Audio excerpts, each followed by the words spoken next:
Do you like Garrett calling out Zeke? I absolutely love that he called Zeke out because everybody saw what Zeke did on those 2 plays. And, you know, there's been a lot of speculation Zeke quit. I don't want to get into that. Did he quit? I know he quit on those 2 plays. And that's unacceptable because you have 52 other guys that are watching. And the elephant in the room is that Ezekiel Elliott did not give his best effort on those 2 plays. And we asked, Jason Garrett was saying, and what I took from it is that we ask our players that when you step on that field, you give us your best effort.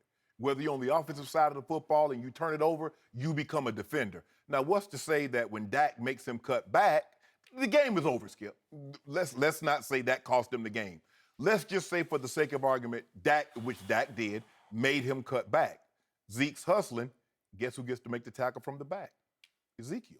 And it's 42-17. It was 35-17. But I'm saying it's about to be 42-17. But here's the thing, Skip. We don't play to the score. That's not how we do it. You don't, if you're down by a lot, you don't give great effort. If you're ahead by a lot, you don't give great effort. That's not what we coach. That's not what we teach here. If you notice, what are the chances that would have ever happened in New England? You don't play to the scoreboard. We play to a standard. And the standard is in what Ezekiel Elliott gave on Sunday on those 2 plays. I'm talking specifically about those 2 plays is unacceptable. Plain and simple. Skip, I didn't like his body language. I didn't like the fact that he was sitting on the sideline, he was moping. And I get it, because you're talking about a guy that since he's been in the NFL, all he's enjoyed is success. Led the league in rushing, 1st team All-Pro, 2nd in Rookie of the Year voting. Skip, he's had thus far 18 games, well, 17 going into 18 yesterday. He's played great. He's had a great career thus far. But I don't like what I saw, because you got 52 other guys that are watching. And Coach Jason Garrett, he had to address this publicly because it's the elephant in the room. They showed it over and over on our broadcast, Skip. So how could he handle that internally? No, he needed to address it publicly. I can assure you he probably addressed it in front of the team. Zeke feels bad, rightfully so, because this is loser's mentality. This is what losing football teams do. This is not winning mentality. We don't play to a score. We play to a standard. And the standard that we set around here at Dallas is that we play hard no matter what the score is, no matter how far ahead or how far behind we are. That was unacceptable. Skip, look, I get it. To leave, the game's over. I still don't understand it. But the Chris Harris, the dude put his hands on his hips. He was disinterested. Come on, Skip. You know that's not good enough. Even for your Cowboys. I mean, I get it. They hadn't won anything in a long time. Zeke wasn't even born last time they won a Super Bowl. There we go. I get it. Oh. But the standard is the standard.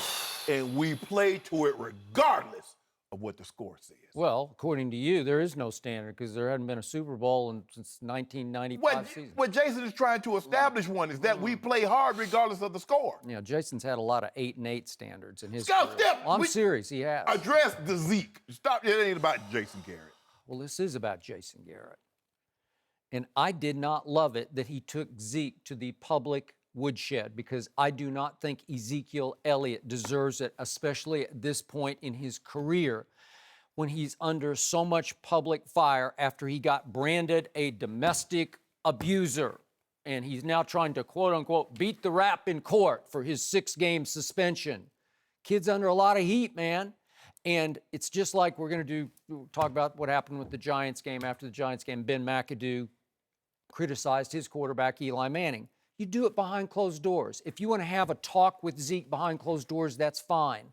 But he's the easiest target in the National Football League right now. Am I right about that? Is there a bigger target than Ezekiel Elliott right now? Interesting. Seriously. And I think the criticism of him is unfair, because remember, the criticism from Peter King of Monday Morning Quarterback was that he flat out, quote unquote, quit. And from LaDainian Tomlinson on NFL Network, he flat out quit. Baloney, he quit. And let's build the case first against, let's just do this. Did I not tell you yesterday? My whole team did not show up yesterday. Nobody showed up. Did you see the C.J. Anderson touchdown, the little flip into the flat, and Jeff Heath falls on his butt, and C.J. just sort of knifes up into the secondary? Did anybody try to tackle him? I didn't see anybody try to tackle him. Hold on. Okay, but I'm saying it's part and parcel of the whole effort of the team. My team did not show up. It was overconfident. It was feeling itself, full of itself. Okay, but you can't single out number 21 and say, that's not up to our standards. You had no standards in the whole freaking football game. Nobody showed up except the quarterback. Oh, well, he showed up. Yeah, I thought he played his guts out. What about those interceptions? Yeah, he hit Dak right in Dez right in the hand. No, he hit Talib right in the gut. But you said yesterday that Dez clearly ran the wrong route, or he ran a poor route. Well, you don't exacerbate the situation by throwing a poor pass. All right. So, but let's go back to, let's keep it on Zeke. So let's say that he quote unquote quit. Really? Okay. Let's go to the final play that he ran the football in the football game. It was the last play of the third quarter, late in the third quarter, and it was 4th and 1, and it was still kind of teetering on maybe they could get back and make it a respectable football game.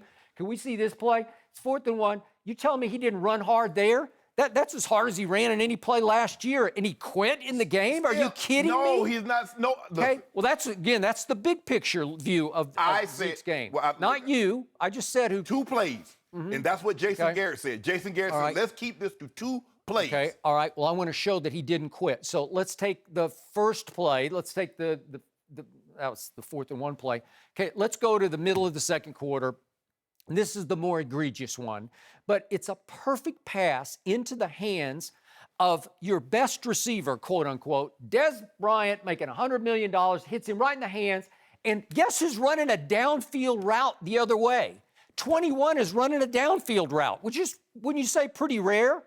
And I got you. He stops and he is so frustrated because all of a sudden Chris Harris is running the other way to the 20-yard line.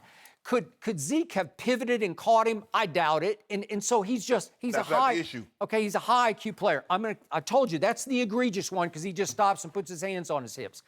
He had gotten stonewalled by that orange avalanche of noise and brawn in the middle of that defensive line.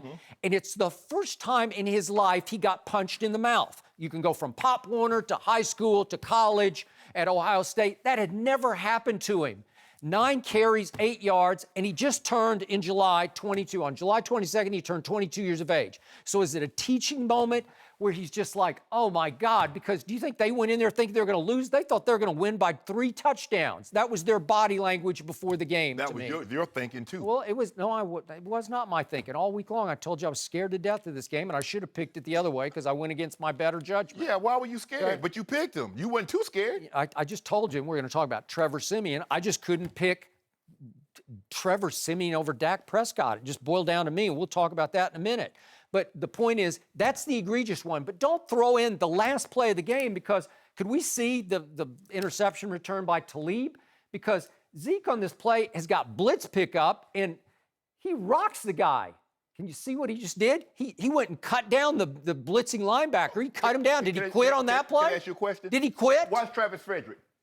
Tell me what Travis Fredericks, the center, what's he doing? Zach Martin, they're chasing. They had the block. Zeke is on the ground. He just cut his man down. You got to give him some break here. He's on the ground, cut the linebacker who fell on top of him. Can I ask you a question? Baloney. He's going to catch Aqib Talib to stop 42-17. It's just... See, you play into a score. We play to a standard. Yeah, well, yeah. What standard? Oh, that's your Cowboys. You tell me. Yeah.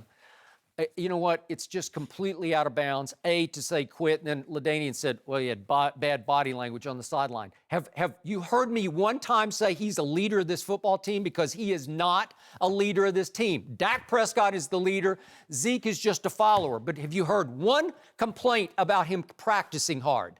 He practices as hard as anybody according to everybody. He plays as hard as anybody according to everybody. Did he not lead the league in rushing last year? He did. And by the way, how many hits do you have in your body as a running back in this league? Are you going to make it 3 years, 4 years, maybe 5? He's a pretty high collision back. Do I really want him chasing down Chris Harris and trying to hit him? Yes. I don't. Yes. I'm sorry. I don't. Skip. I'm sorry. Skip. I don't. I'm not going to. At some point in time, and this is the problem with Ezekiel. So many people like yourself has made excuses for him. This is why he's in this very situation. When you say his life is playing out in front of the public, it's because Ezekiel Elliott and people like Skip Bayless has made excuses because he's so talented. Thanks for watching. Subscribe here to get the latest from the show. Be sure to check out more of the best clips from Undisputed, or go watch a few segments from the newest show on FS1, First Things First, with Chris Carter and Nick Wright.